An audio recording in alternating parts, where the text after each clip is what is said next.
Hello, ladies and gentlemen. Welcome back to another amazing episode here with Mike and the amazing Super73, the one that has been really giving us quite some excitement in our lives lately. Oh, there's people behind me. Let me get a... see? We are out here today. This is our first time back on the bike since we had our little crash. So that means that we are definitely trying to get back into the swing of things. It is somewhat cold out here today. I definitely dressed really warm, and at the moment I'm a little overdressed. It's really sunny out. We're actually going to try to sneak into the park here. Let's see how this goes. And it doesn't go. That's how it goes. Alright, so we're just going to sneak in here. Which way should we go? Probably neither of these directions are good, but we're going to head in this way. People are looking at us. Fun. Well, ladies and gentlemen, this is our very first video of 2020. We are very, very happy. I keep saying we. I don't know who I'm talking about with we. I guess I mean all of us, the entire team of Mike 196.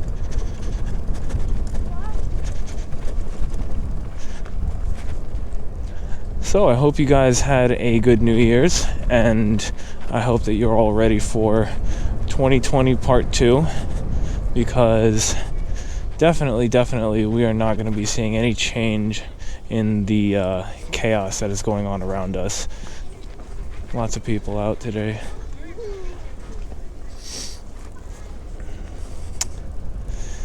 So I guess the only way that I can really sum up the start of 2021, they stormed the Capitol. They really stormed the Capitol building. That's all you really got to say, man. They stormed the Capitol. Am I scared? Am I worried? I don't know. At this point, I'm just kind of to my own. But focusing on making the world a better place wherever I can. Can I stop them from storming the Capitol? Hell no. Not even the cops could, or the National Guard. So, I'm gonna stay in my lane, focus on the things that I can help with. And for me, what that has been lately is working on my job, teaching, which has been going fantastic. Normally I work with the 5th grade, but for a limited amount of time I'm actually going to be with the 3rd graders, just helping with their technology side, because I'm the tech specialist. So whenever technology doesn't work, or somebody has a new idea for technology and wants to see if it's even possible, they run it by me. Pretty awesome stuff. Other thing that I've been doing, if you don't know already, I have my second channel, which is Zoomer Economics. On that second channel, we talk about personal finance and also the stock market, because I have been investing for a year now. I have a couple of different videos from when I first started all the way back in March.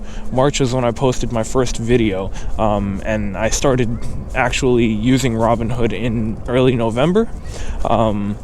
When I first started, I only started with about $250, and I just started moving my way up. And eventually, once I got to about $1,000 was when I decided I wanted to start making videos about it. And when I started making videos about it, it just helped me take it more seriously. It helped me keep my own, what's the word I'm looking for? It helped me keep my own expectations grounded, while also helping me feel like I can see the growth happening around me. We're gonna get past these people.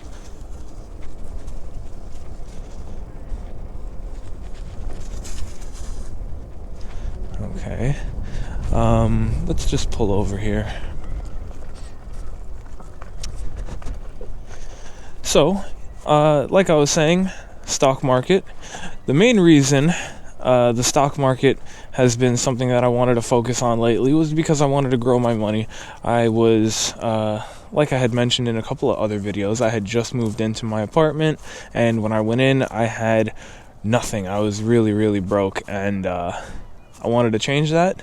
I didn't know anything about the market, but now, after a really, really wild 2020, I can say that I finished the year with about a 90% return. And at the moment, on my 1 year, if you even care about this, I'm at 115% return. So that means that I've more than doubled my money. That's fantastic. That's a really, really huge growth amount, and I'm very grateful for it. What that has ultimately led to is, while I am slowly adding to my portfolio over time, there's a lot of kids coming in, we're gonna get out of here. While I've been slowly adding to my portfolio over time, I started with about $1,000, ended up building it all the way up to a total principal investment, meaning the amount of money that I put in myself was just under $10,000 in 1 year. And after all of my growth and gains and stuff like that, we are now currently sitting at about $20,000. So yeah, that is insane. I never thought that I'd be able to say I have any kind of amount of money that large, but it all came from learning something new and really just staying dedicated to it, making sure that it actually happens. All right, we're gonna have some fun here on this hill.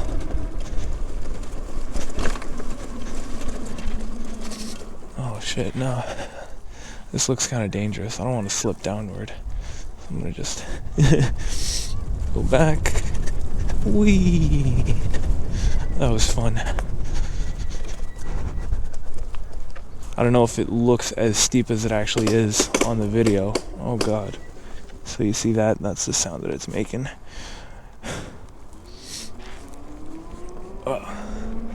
So overall, the bike itself is in pretty weak condition. As you can tell, I'm hardly pushing it today. We're just kind of cruising around, but the bright side of everything here is, one, I don't feel like I am come on, go. I don't feel like I'm gonna be stranded with the bike. I feel like if the motor were to die at any second, it's just gonna be oh well, that's what it is. She lasted for however long she could, but I'm not sad about it. I know a lot of people are leaving comments about the motor and finding out what happened, why is it broken, what did you do, pretty much. And the answer is pretty much, I just rode the thing. I didn't do anything in particular. There's tons and tons and tons of people out there who actually have the same exact issue, and this is something that Super73 is well aware of. The issue, I genuinely don't know if, when it's not making the sound, is it being hurt?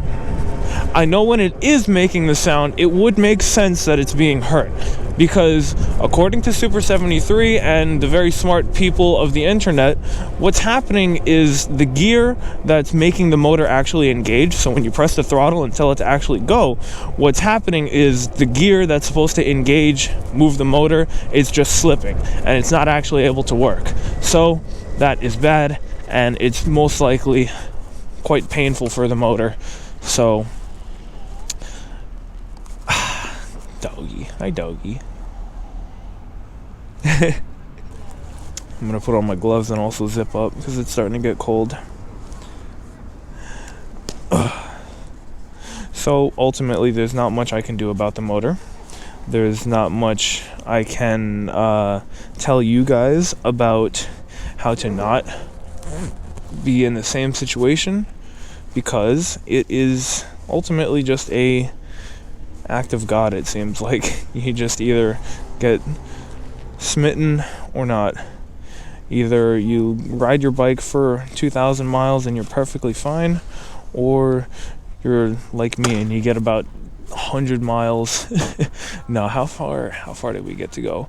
I think we probably got to go for 500 miles, 400 miles before we started hearing the clicking. Not terrible, but not good. Wow, I'm all over the place today. There's just so much to talk about. So we're gonna go back to Seaman Avenue and then head uptown. We're gonna go near the water. It is freezing.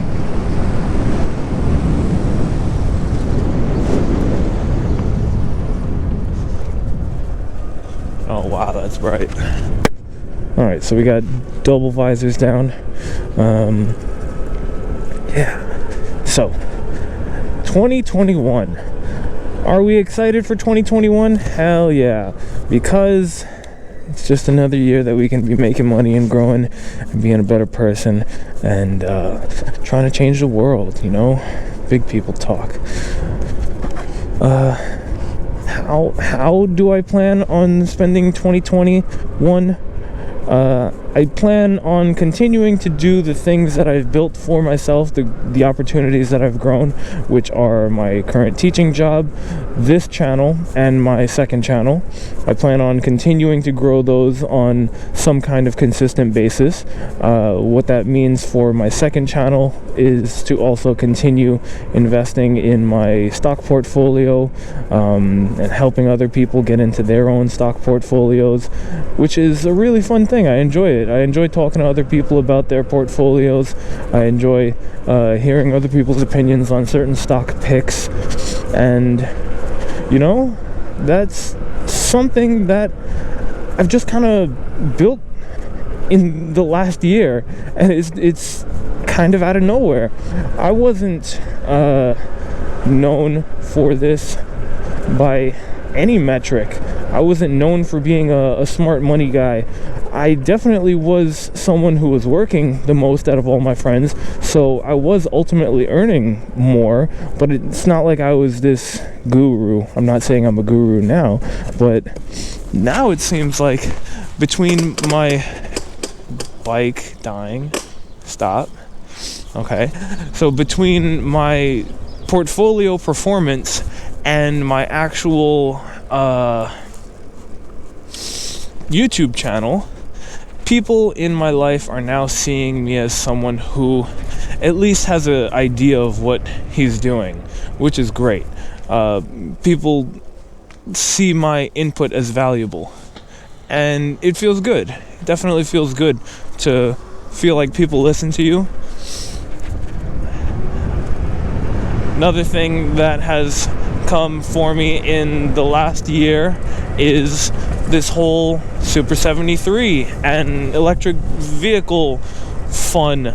I've made friends over this. Right over here was where I first met my guy Josh, and right down the road is where I first met Leo, and I even have other friends. So there's my guy Eddie, I know you listening right now. There have just been a couple of people who have reached out to me online and just been so supportive. Eddie, you've been one of the most supportive guys of me since the very, very beginning, and I appreciate it so much. This is an opportunity that I never thought I'd really be able to have, to make friends and talk about things that we enjoy together, motivate each other to continue making money and growing and being successful, meeting people who have just this drive for life. And we all have this one thing in common, which is getting on our bikes, scooters, skateboards, and unicycles. I just wanted to go fast. So that's something that we all do. We all get together and we have a blast. I can't wait for Eddie to get his bike. He's getting his very soon. He's received his shipping email, which means that I probably give him about a week until he finds out when it's going to come in. Shame for him though, he's actually going on vacation, which is quite an L. You gotta be there to receive the bike, but it sounds like he has somebody to do that for him. I had to do that too. When the bike came in, I wasn't able to be home, so I had my friend Chelsea be there, and she took the bike, had another friend bring it upstairs and all that. But once we get even more people out here, and we're also going to be getting the new motor, if I can lift this visor, damn. We're going to be getting our new motor, we're going to be not clicking, we're going to come out here, get the whole squad, and get tons and tons of awesome video footage for you guys. I'm just very happy to be out here right now. I needed this. If you take a look at the bike, you can see that she is filthy, absolutely filthy. The mirror is still all smudged up. This is all dirty. I just did not wash the bike after our last tumble because, I don't know, I just didn't. And she's looking filthy, but that's okay. Let's take a step off and take a look at the bike for a second. So, we have had our Super 73 out for quite some time. Let's check how many miles we actually have, because pretty sure we're coming up on 700, if I remember. Total, yeah, 665. So, just under 700 miles, and, you know, she's on her very last leg. Put in a lot of work on this guy, but where do we end up? Clicking motor. Is this something you need to worry about? If you're thinking about buying a Super 73, whether it be the S2, the RX, or the R, there are plenty of people who hit me up almost daily saying, why would I buy a bike if it's just going to die on me? Why would I buy a bike that is almost guaranteed to not work? Well, first of all, is that true? Is it almost guaranteed that your bike won't work? No, that's not true. This is actually a minority of bikes that are getting this issue. However, it's still a very common issue, so yeah, you should keep it in mind when you're making the purchase, but it's not a guarantee. Secondly, if you were to buy a bike now, are you going to get the V3 motor? It looks like that is not happening. It looks like people are still receiving their bikes with V1 motors. When is that going to change? I don't know. I don't work at Super 73, and it seems like the people at Super 73 are going radio silent, which is not great. It's not a good look. Now, knowing this is an issue, should you still buy it? Well, here's what I've learned in the time that I've had this. I've gotten to see that there is a wide range of options out there for you. There is a really long list of different bikes that you can purchase that have different features, different styling, and have been customized by other people to various degrees. The Super 73 is a very, very good looking bike. All of them are very good looking. They are almost, in my mind, so good looking that you purchase them keeping looks very high on your list of features needed. So there's things like speed, reliability, cost.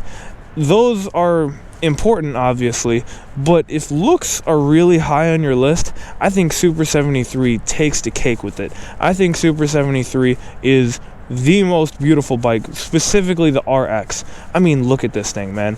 With the rear suspension, plus the frame design, and the huge tires, the front fork, the inverted fork with these little, whatever you call them, on it, it's gorgeous. With the customizations that I've done to this, I am so happy with how this bike looks. But I myself am a speed demon. I really like speed. I didn't know how much I really wanted speed, and I didn't know how this bike was going to perform. Now that I have it, now that I've gotten completely used to it, it's very similar to what has happened with my Boosted Stealth. The Boosted Stealth is the fastest model, just like the RX is the top of the line model. But between the S2 and the RX, they have the same motor, same specs. this isn't faster. It's all just going to be the same main pieces, just a little bit of a different frame design, and do you have the rear suspension? That means that no matter which lineup you purchase, as long as you're not getting the S1, you're going to get the same bike pretty much, just with a couple of different features. I would rather have a bike that is much faster if I'm going to be getting all these features. It would make sense that with all these features on the RX that it would have more speed, but that is not the case. And at the moment, there really aren't many people making these things go much faster. That's just not a thing that happens. The reason for that, it seems, is that people are saying it can't handle that. It can't handle all that speed. The thing will just fall apart. I don't know enough to say whether that's true or not, so I'm not going to add my 2 cents on that. However, I wish the thing could go faster. I really wish that it could go much faster. This thing looks beautiful, but the performance is just not a speed demon machine. It will get you there. It's gonna go 30 miles per hour pretty consistently, which is awesome. And people are gonna give you a lot of good looks, a lot of compliments. You definitely will get a lot of questions about this thing. But should you buy a juiced bike, or should you buy an Onyx, or what are the other options out there that I can't think of right now? Well, Sur-Ron is another one that I was looking at really in depth. They're all very different. The main thing for me, though, is that 1, this is extremely light, which I need because I bring it upstairs. 2, it is fairly simple, but the styling is perfect. It is on point with everything that I want from a bike design. The performance is in the sweet spot, so it's quick. It's definitely faster than most bikes, faster than a pedal bike, but it's not the fastest out there. And I would definitely like to see this thing going faster, and if not this thing, then the next thing that I choose, which ultimately leads me to say, yeah, this is not my first bike. This is not my last bike. This is not going to be the last bike that I purchase, and I'm very certain of that. I would consider selling this and upgrading if the right opportunity came out. If somebody were to offer that to me, I'd consider it. But realistically, I wouldn't be able to have a Sur-Ron or an Onyx because I couldn't bring it into my house. If I were to get those bikes, I would have to have a storage facility or something extra to allow me to store it somewhere. That's a lot of money once you start getting into parking and a place that has an outlet for you to charge it as well. So ultimately, the Super73 is my sweet spot right now. This is the perfect bike for me, for my lifestyle, allowing me to have the most fun, the most looks, and also the most function, besides the actual motor functioning. So, do I regret the purchase? No. Were there other purchases that I could have made? Yes. In the end, this is what I have, and I am very thrilled to be able to have something in the first place. I'm not going to be ungrateful and say, dang, I really messed up, life sucks, whatever. No. Life is beautiful. And this helps me realize that, because when I come out here and I can tear up the dirt and just have fun, even though I might slip out on some black ice here and there, I still have a beautiful bike with some really awesome subscribers, and I get to make some really awesome content for you guys. How can I complain?